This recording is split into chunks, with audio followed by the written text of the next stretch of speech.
Max just getting everything right today. Week 4 as a well, so far. Week 4. Except for the survivor pool, Mom. Yeah. We know I dominated there. The people know this.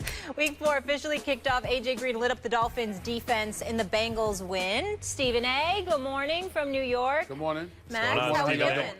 Good. Everything good. What up? It is Friday. We are ready to go. We've got a lot to get into, so let's start it off, gentlemen, shall we? Let's get it party. Let's do it. Only a couple of days before the end of his 4-game suspension, multiple violations for the league's substance abuse policy, Josh Gordon has decided to put his return on hold and enter a rehab facility, issuing the following statement.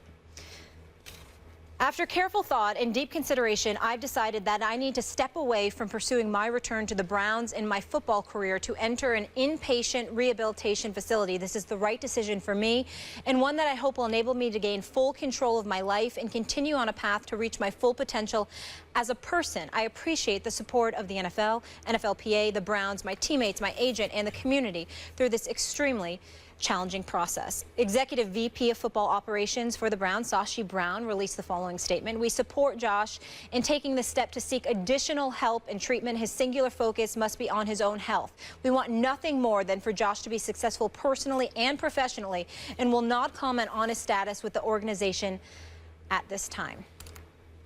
Stephen A., will we ever see Josh Gordon in the NFL again? We don't know the answer to that question, but if you asked me to bet my money on it, I would say no. You know, on many occasions, I'm known for telling guys to stay off the weed and all of this other stuff. But this is serious business here. The man's an addict. Let's just call it what it is. He is an addict. There is no other way to slice it. That's what's going on here with Josh Gordon. This is a guy that has failed multiple drug tests. This is a guy that was reinstated by Commissioner Roger Goodell, in July after failing yet another drug test in March. He was slated for reinstatement August 1st, if I remember correctly. But Commissioner Goodell, chose to speed up the process, mind you, okay?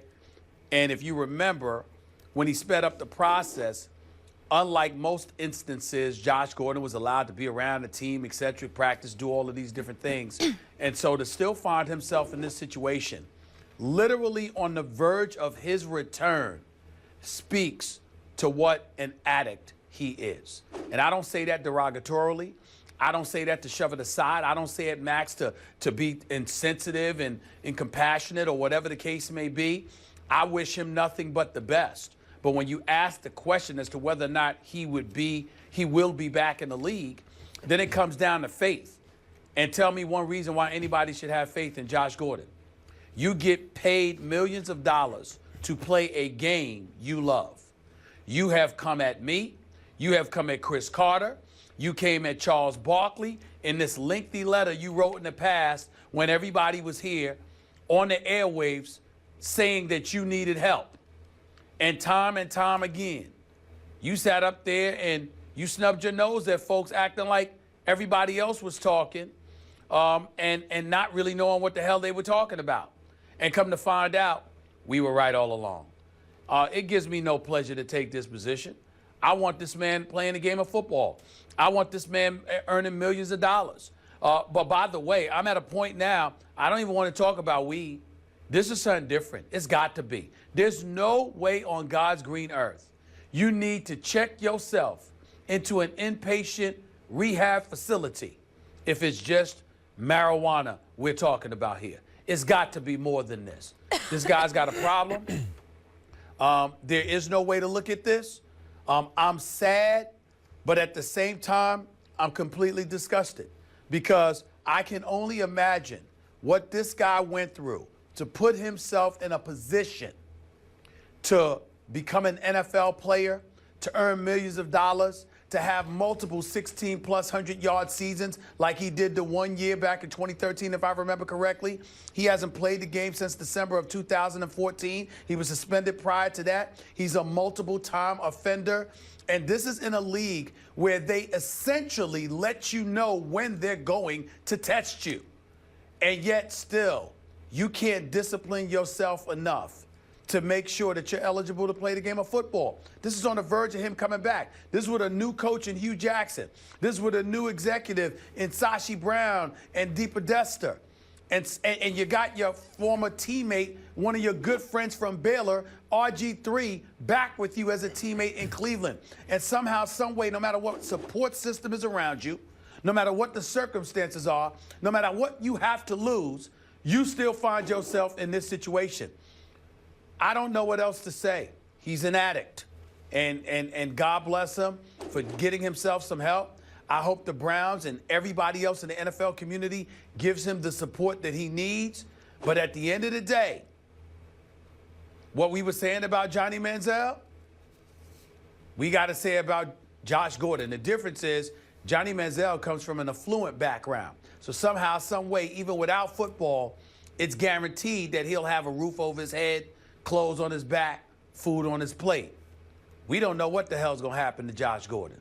And it's a damn shame. Well, the other difference between the two is Josh Gordon succeeded in the biggest possible way on the NFL level. Let me just say, to me, what this reads like is a guy who's about to fail another test. And before that happens, is taking preemptive measures here to secure himself. Okay, good for him. I'd say good for the NFL here.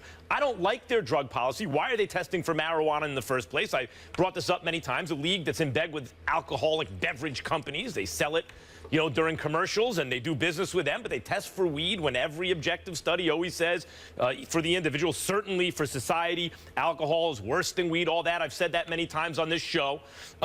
However, and this is a case where the policy seems to be working, because after all, the drug policy is not, aha, got you, so now you're in trouble. The drug policy is there to try to clean up behavior, drug use, to try to prevent drug use. So here it seems to be working, because the threat of a test even is enough for a guy to say, and maybe it's not that, maybe it's he's come to terms with his own addiction, but I'm cynical about that sort of stuff. The threat of that, the enforcement of that drug policy, has a guy going saying, oh, okay, I'm going to go get myself help. So good for the NFL here, actually, and good for Josh Gordon. Yep. Now, why do I think that this is not the end for Josh Gordon? I believe we will see him on the field again. First of all, even if it's the threat of a test that's doing it, he is of his own accord, whether it's coerced by some force or not, but he is saying before anything happens, I'm going to get myself some treatment. So at least that's a step in the right direction.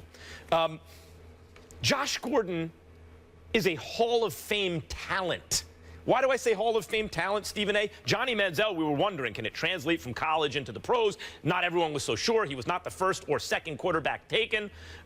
Josh Gordon on the NFL level, just to give people a sense of who he is, because we talk a lot about outstanding receivers. And, you know, Alshon Jeffrey's an excellent receiver. There are lots of excellent receivers in the NFL that aren't quite on that Antonio Brown, Odell Beckham, you know, we just saw A.J. Green, Julio Jones level. Josh Gordon, when he was 22 years old, you mentioned it, 1,646 yards. When he was, 22, 1,646 yards in 14 games. That per game average yards per game of anyone who's played in the last 30-plus years is second to Calvin Johnson's best season.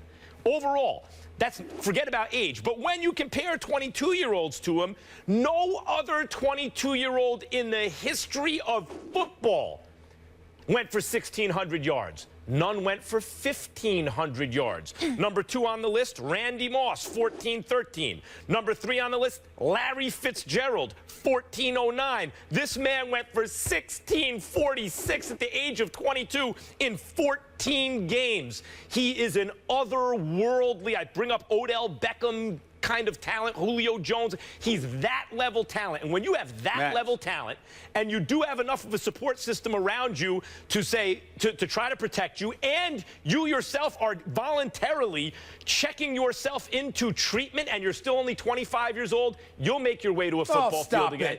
Oh, stop it. Don't give me that nonsense about him voluntarily. He's, like you said earlier, you alluded to it. He probably knew he was going to fail another test, okay? Because it's not just the weed. I didn't even bring up the lean. It's that like liquid heroin stuff that's been put out there that's in these desolate and disenfranchised neighborhoods that's killing our youth right now. Let's not forget that. We can't put it past Josh Gordon that he was on something like that. We don't know. They haven't given us the specifics, but I refuse to believe that this man is just on weed. I refuse to believe it. It's got to be something deeper than that. This man has now cost himself tens of millions of dollars. I told you months ago when we brought up the subject of Josh Gordon, everybody was talking about how great he is, and I sat back and I said, do you know whether or not he's going to be available? Because the best ability is availability. And the fact of the matter is that we didn't know whether or not he was going to be available because he had to at least serve the first 4 games. I repeatedly said right here on this show, sitting right across from you, Max, could you come to me around week 4 or 5 and tell me before he's eligible to play that he's going to definitively be in the lineup? Do you remember me asking that question? And it was rhetorical because I didn't need an answer. The fact is that I had my suspicions. I had my concerns, and they have been validated. And so when you talk about the 1,646 yards, and you talk about the Larry Fitzgerald and the Jerry Rice and the T.O.s and all of this other stuff, all of these other individuals that he's comparable to, it means nothing because they were available. This dude, we don't know where he's going to be. Hell, we don't know where he was. Look, he obviously has a drug problem. And if it, yes, he does. I wouldn't rule out the idea that it's only weed because that's if you're arguing that it's the enforcement of the policy that that pressured him into doing this, then it could just be weed. Although I am reminded of the scene in Half Baked where Chappelle is like laughed out of the rehab center because he's been there for weed, right? And they're hardcore drug addicts there, not to minimize the effect of addiction to any drug. Well, but the point is that if you are acknowledging even that you have to take these steps to save your career, that means your career on some level is very important to you. He's acknowledged it on several occasions. And if your career is important to you and you have Hall of Fame talent, by the way, what I didn't mention, Whedon and Campbell and Hoyer were getting him the ball that year when he was 22, went for 1,646 yards. It doesn't matter. It does matter. Stop bringing up his stats and the players. He's not available, man. He's not available. We have seen countless examples of extreme levels of talent where teams and the league and those around them bend over backwards to give them every single opportunity. So unless you think that he is completely beyond redemption, he will at some point be back on an NFL field. Max, right now, he ain't even eligible to catch passes from you. He's 25. That's how bad it is. Stephen, he has plenty of time. Hold on. He's not eligible to catch passes from you. He can't even catch a pass out in the street playing street football. That's how bad off he is. Right. There's nothing to talk about here. There's no future for him. You just said he's never going to be on an NFL field again if you had to bet, and I will take that bet. If I had to bet. And I will take the bet. I'll take the bet. Well, you go ahead and do it. Good luck with that. Months or weeks ago, you were willing to take the bet then, too. How's it looking for you right now? Well, I wouldn't say by week 5 I was willing to take the bet, but I'm willing to take the bet. At some point he'll be back. To both of your points, he's a very special talent, and he's very young. But as we all know, and we've seen addiction firsthand, he's battling some demons. And the first step here is that he wins in life before we're worried about winning NFL games. Molly, you can't get addicted to something that you never try. Maybe the problem is that we're too sympathetic and too damn understanding for folks putting themselves in this position. I know he's bad now, and my heart goes out to him because now he's an addict. But damn, we got to tell folks out there, excuse me, you can't get addicted to something you never try. Stay the hell away from it. There's enough information out there not to put yourself in these positions. Of course, and I want him to see him win that fight in life and get healthy, not just for him, but for his daughter and his family, and then hopefully, because he is such a special talent in his age, he could potentially get back on the football field.